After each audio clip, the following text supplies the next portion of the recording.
Welcome to the Kolosseum RP22 document presentation. This document suite was the initiative of two turning points for me. The first was a globally significant project that required a industry best practice document that really aligned with precision engineering. The second reason is that I attended a course based on this particular RP22 that's here, and I left with more questions than answers.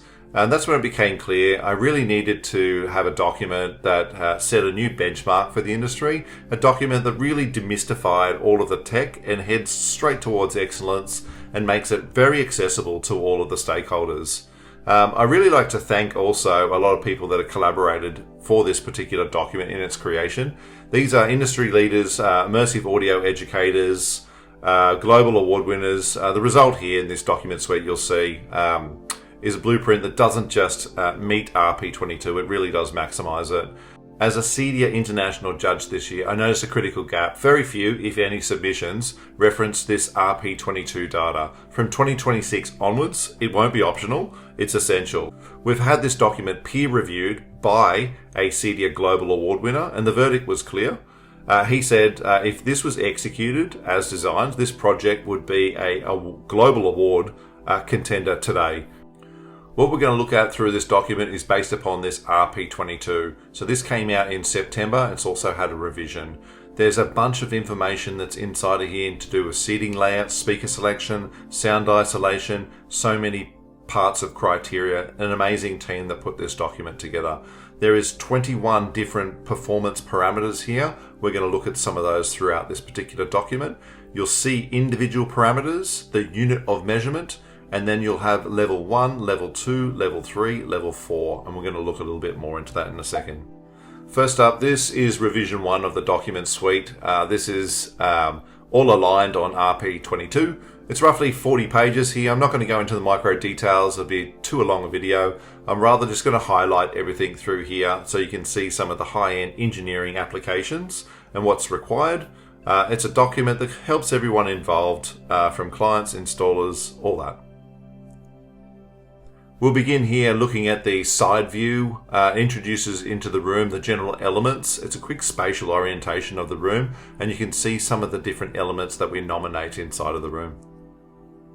Next out, we've got the fold-out view. We can see the sides, the front, the floor view, other side, rear view, and the top view. Nice, easy way so you can see everything, and it helps the teams visualize and connect where everything goes. Next up is the architectural floor plan, so you can see where everything's located, showcasing all of the dimensionality, where the speaker locations are. You can see all the speakers that are here, and this aligns with RP22 and the colors. You can see the blue color that's here. This blue color is consistent, and this one here are optional speakers. Refer to the RP22 for this one. So next up here, we can see the reflected ceiling plan. This helps people correlate all of the elements, so you can see the speakers above, and then you can actually see the head positions down the bottom here, so you can see how they correlate with the speakers on the ceiling. We move on to the front elevation here, where you can see the screen paneling around the screen. This is a bit of a barrier where you can actually pass through the audio.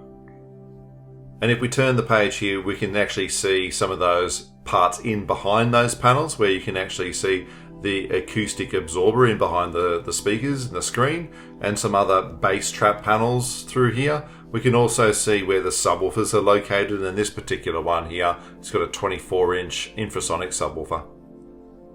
Next is the rear view here. This rear view, you can see everything through the back. You can also see the ghosted characters of all of the seating and the people, along with the head locations. Then as we turn the page here, we can see the naked view, where you can actually see the exposed acoustics and everything in behind here. It clearly shows what's behind the scenes. You can see acoustic panels, treatments, speaker positions, everything like that. Here we can see the side view here, and you can see where the axis of speakers and the sound, and it basically tilts back up that wall that's there. You can see all the dimensionality. This is showing the actual wall with the fabric system on the wall. And now we're showing all of the panels in behind, so you can actually see a bit more pinpoint locations of where the acoustic panels are going on the walls, and you can also see some of the strike points down the side here for the acoustical axes. And again, the other side here with all of the acoustic placement that's here. You can see down the back here, I probably forgot to mention this one, but this one has a rear mounted vertical projection box where the projector is facing upwards, hitting a mirror, and then going back towards the screen. You can see all of the strike locations here again from all of the reflection points from the front speakers, and this is where we correctly locate all the acoustics. This section here is where we're showing architectural technical details. This is where we're going to get into a bit more of the sectional views, where you can actually see how the actual walls are made up, some of the resilient mounts, the isolation and layering that we do. The devil's in the detail, and this is where we provide detail sections. You can see these ones via 3D, and you can see the elements that are made up of the layers. So it just makes a little bit more sense to the people that are building and constructing your cinema. Then we dive into the perspective views, where you can actually see everything and kind of see through there also with the fabric walls. Gives you a bit of an idea of the perspective of the room. And what most people love, the full 3D render, includes this scannable, clickable QR code down the side here, and let's give this one a go. Here you can see it's easy to transport yourself all the way through for total immersion. You can see before it builds, you can click and get into those different locations inside of the room, spin around on a browser-based panoramic view, and you can really see inside of your home cinema. Now we begin the engineering heavy section. For the technically inclined, this is the deep dive into the room modes, SPL, performance, RT60, acoustics and more. We've benchmarked all of this one against RP22, but for clients we translate this into the benefits. It's the better bass, it's the clearer dialogue, it's the fatigue-free visuals, it's the truly immersive bubble that we're trying to create in there. First up, this one here is the room modes. So we look at the room modes inside and we work out some of those locations where to sit and don't sit, and we also optimize this one with some subwoofer placement. Then we introduce the RP22 proximity guide. Here you can see the adopted traffic light system. So we're trying to say here, red, too close to the walls, this red section that's here. And then we've got an orange section that's here, so that's tolerable. And then the green section that's inside here, and that's where it's a little bit more ideal. And this simplifies the complex understanding for any audience to make sure, red, not very good, orange, tolerable, green, good to go. Here we break down the discrete channel count applied to the room and showing what's possible down here and then how it's implemented into your room. This gives you a bit of a benchmark as to the immersive audio performance with the channel count for your particular room. Then we show the speaker layouts here. This client requested bias location is going to be the front of the room in here. So we're setting out all of the speakers from this particular location that's here. So it's a little bit more biased towards that front seat, and makes that front seat bang a little bit more as the optimization part of the room. We then diagram the reflection points, angle of incidence, angle of reflection, back to those head locations, and we're marking those strike points along the wall and correctly locating the acoustic positions. It really ensures that we're minimizing those early reflections and maximizing the sound quality. Next is another focus point for RP22, and that's ensuring the smooth panning of sound throughout the room. So this really does avoid those harsh jumps in the directional audio. Here we've got 3 speakers at the front wall, but it will say, depending upon the angles here, that it will recommend more than 3 LCRs at the front, and that can get to 5 channels. Here's one of our proprietary tools. It's kind of like a situational awareness for head positions and speakers. And you can see the SPL that we're going to yield from the given input of speaker sensitivity and the power and the distance to that location. Just as before, this is another in-house output which it exports all of the speaker to head distances and shows the propagation loss, which is essentially the drop of decibels over the space, which is directly referred to in RP22. We take into account the insertion loss of like a fabric wall system or a acoustically transparent screen. And this helps us yield a better outcome result if there's merit to change something. Next is the frequency heat maps. This is a color-coded guide that shows the energy dispersion of the actual sound into the room. You can see this one's completely on axis to the actual people inside of this given location that's here.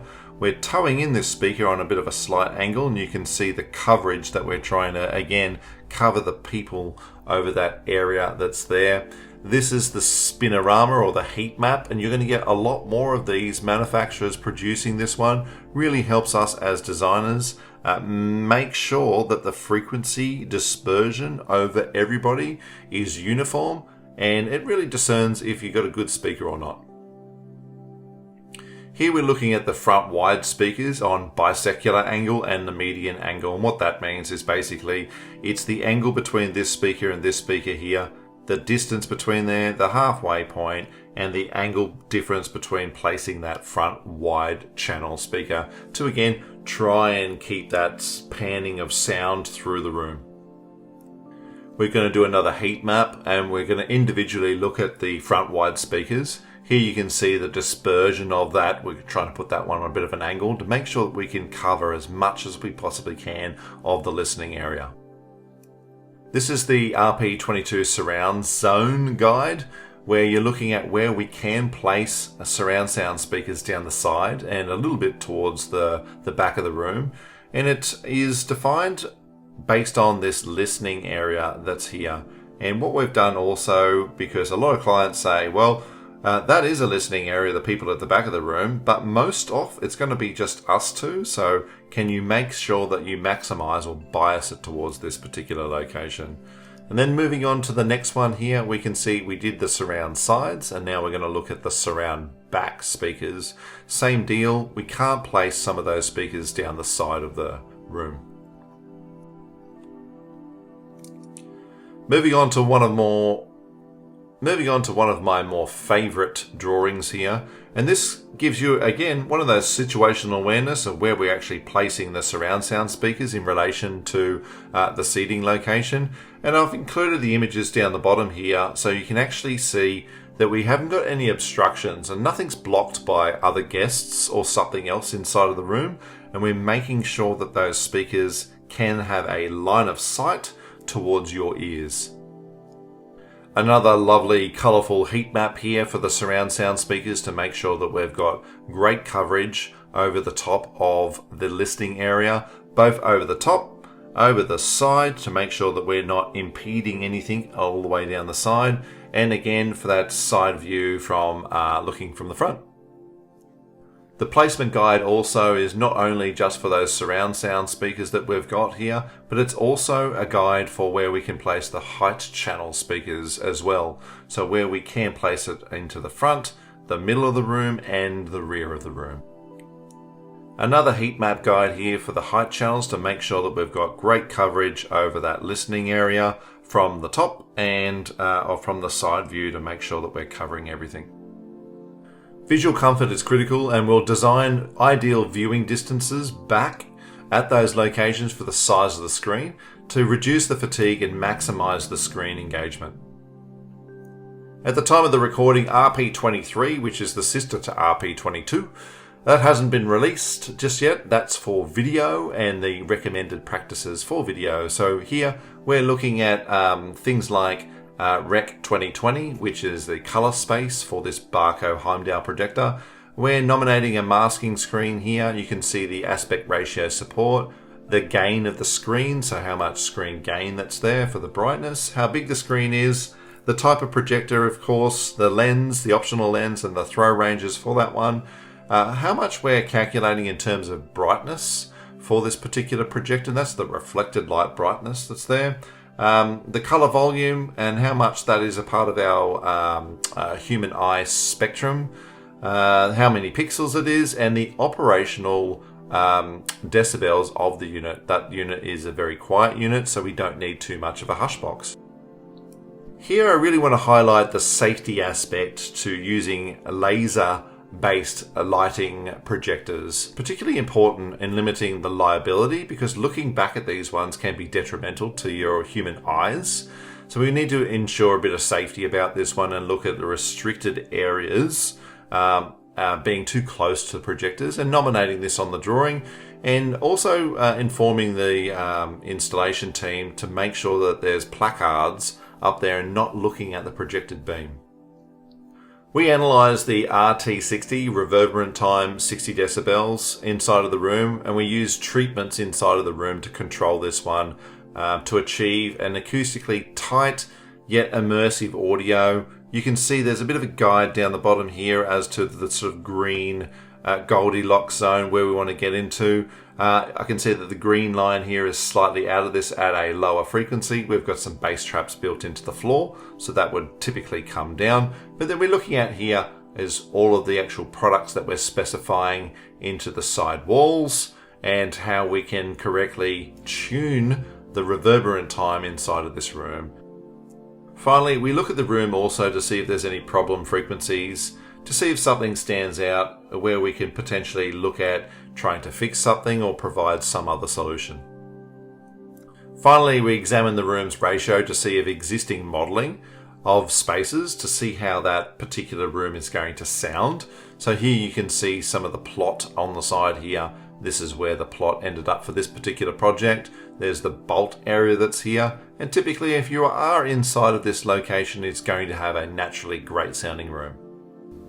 Well, that's a wrap now on the RP22 document from Kolosseum. As you can see, I had a lot of fun making this particular document. It really unlocks what's possible in a home cinema. So if you've got a project that's out there and you want to unlock the potential of your products that are inside of it, this is the document for you.